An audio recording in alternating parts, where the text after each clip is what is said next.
हम डॉक्टर बाबा साहेब अम्बेडकर जी की जन्म जयंती 14 अप्रैल को बड़े शान से वहां पर मनाते हैं। इसको उल्लेखित करते हुए मुझे बहुत बड़ा गर्व है। मैं बीच में हंगेरी गया था तो मैंने अनुभव किया कि हंगेरी में राजधानी बुडापेस्ट के साथ सटे हुए एक शहर में लगभग 50 किलोमीटर दूरी पर एक डॉक्टर बाबा साहेब अम्बेडकर विद्यालय बना हुआ है। अभी ये विद्यालय हंगेरी में क्यों है? मैंने पूछताछ की कि डॉक्टर बाबा साहेब अम्बेडकर जी के नाम का विद्यालय हंगेरी में कैसे है, तो उन्होंने बताया कि हंगेरी में भी ऐसे समाज है, रोमा समाज है, जिप्सी समाज है, जो प्रताड़ित है और जो अन्याय के विरोध संघर्ष करके आए हैं। और उन्होंने कहा है कि हमारी प्रेरणा है श्रद्धेय डॉक्टर बाबा साहेब अम्बेडकर।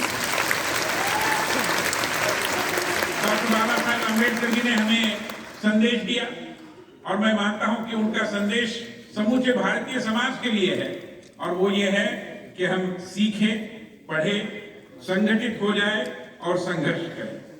और इसमें संगठित हो जाना बहुत महत्वपूर्ण है। हमारी देश के एकता के बारे में, सामाजिक एकता के बारे में मैं मानता हूं कि डॉक्टर बाबा साहेब अम्बेडकर जी के विचार आज भी हमें पथ प्रदर्शक है। जो संगठित होने का मंत्र है उसी सूत्र के आधार पर, और उन्होंने कहा है कि मेरी प्रेरणा कोई फ्रेंच रेवोल्यूशन नहीं थी, मैंने भगवान बुद्ध से प्रेरणा लेकर एकता, समानता और बंधुता का संदेश दिया।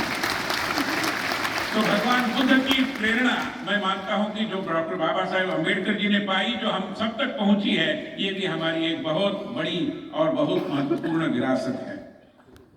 भाइयों और बहनों, आज संविधान के प्रति अपनी प्रतिबद्धता को पुनः एक बार रेखांकित करते हुए मुझे यही लगता है एक कार्यकर्ता के नाते कि भगवान बुद्ध का जो संदेश है, बुद्धम शरणम गच्छामि, धम्मम शरणम गच्छामि और अंत में संघम शरणम गच्छामि, ये तीनों सूत्र बहुत महत्वपूर्ण है। क्योंकि बुद्ध को शरण जाने से हमारी कुल मिलाकर करुणा के प्रति प्रतिबद्धता एक दृष्टि से रेखांकित होती है।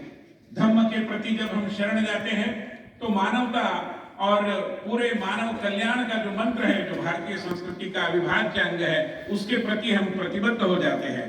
मगर सबसे अंत में आता है संघम शरणम गच्छामि, जो हमें एकता का मंत्र दिखाता है। हम संगठित होकर रहे, हम एक दिल रहे, एकता के सूत्र पर काम करें। और मैं मानता हूं कि इसी सूत्र में भारत माता की जयकार भी एक दृष्टि से समाहित है। आइए पुनः एक बार डॉक्टर बाबा साहेब अम्बेडकर जी के ऐतिहासिक कार्य के प्रति अपनी कृतज्ञता और अपनी सद्भावना को व्यक्त करते हुए मैं अपनी वाणी को विराम देता हूं। बहुत बहुत धन्यवाद। धन्यवाद सैफुद्दीन जी। साथियों, आप दूर दूर से आए हैं। मैं कोविंद जी, माननीय पूर्व राष्ट्रपति जी को बताना चाहूंगा कि सर यहाँ महाराष्ट्र के भी लोग हैं। महाराष्ट्र वाले जरा खड़े हो जाएंगे, महाराष्ट्र वाले भी लोग यहाँ पर हैं। यहाँ पर उत्तर प्रदेश के लोग भी हैं, वो खड़े हो जाएंगे। यूपी वाले, ठीक है, अच्छा सुनिए, बैठिए। यूपी वाले को ज्यादा लग रहे हैं। तो सर यहाँ पर जो है मध्य प्रदेश के लोग भी हैं, शायद मध्य प्रदेश वाले खड़े हो जाए। मध्य प्रदेश वाले भी हैं, वेरी गुड। तो यहाँ पर पंजाब के लोग भी होंगे जरूर, पंजाब तो ऐसा स्टेट है, पंजाब वाले खड़े हो जाए।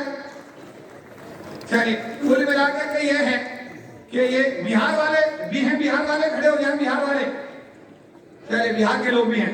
तो सर मैं ये कहना चाहता हूँ, जिस स्टेट का नाम रजा मुरामत माना, मैं ये मान रहा हूँ तमिलनाडु के लोग भी हैं, जरा तमिलनाडु वाले खड़े हो जाए। तमिलनाडु के लोग, तमिलनाडु वाले हैं, स्वामीनाथन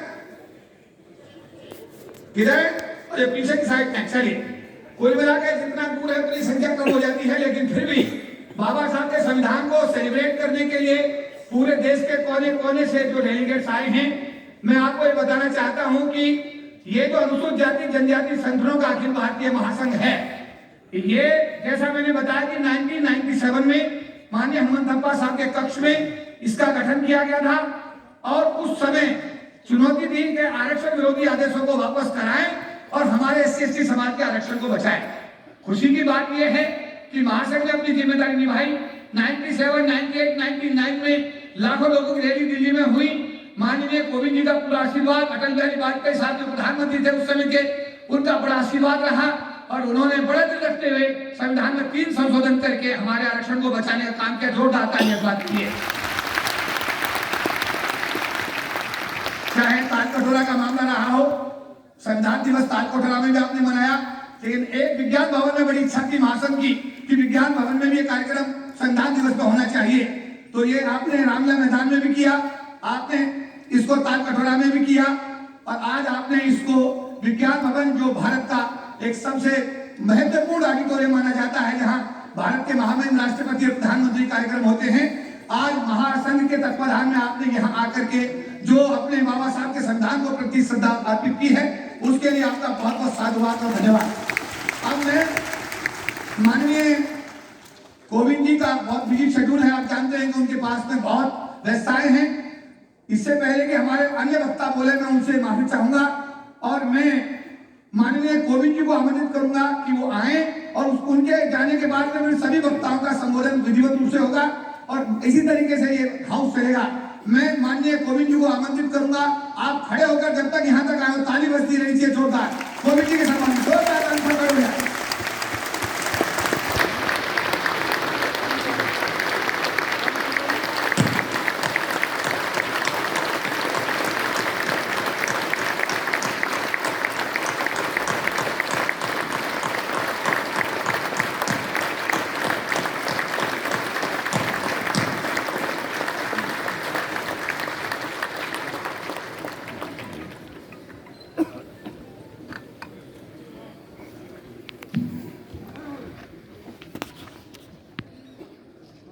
सही मायने में आपने मुझे सम्मान दिया, लेकिन सचमुच ये सम्मान बाबा साहब का है, और यदि आपने मुझे दिया तो मैं ये अपना सम्मान जो आपने मुझे दिया, मैं बाबा साहब के चरणों में समर्पित करता हूँ।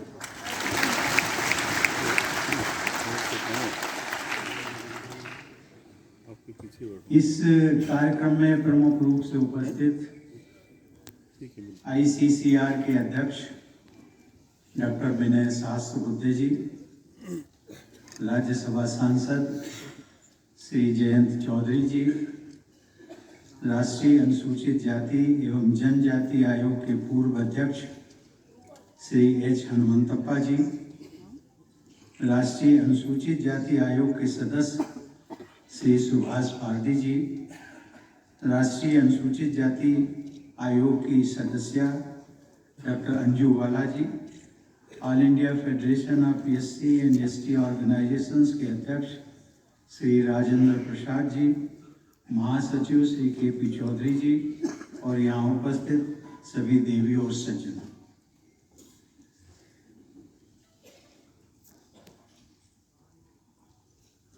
श्री KP चौधरी जी ने एक मुझे जिम्मेदारी भी दी, एक ज्ञापन जो प्रधानमंत्री जी को संबोधित है, और मुझे कहा गया है कि इस ज्ञापन को प्रधानमंत्री जी तक पहुंचाने का मैं उस जिम्मेदारी को साहस से स्वीकार करता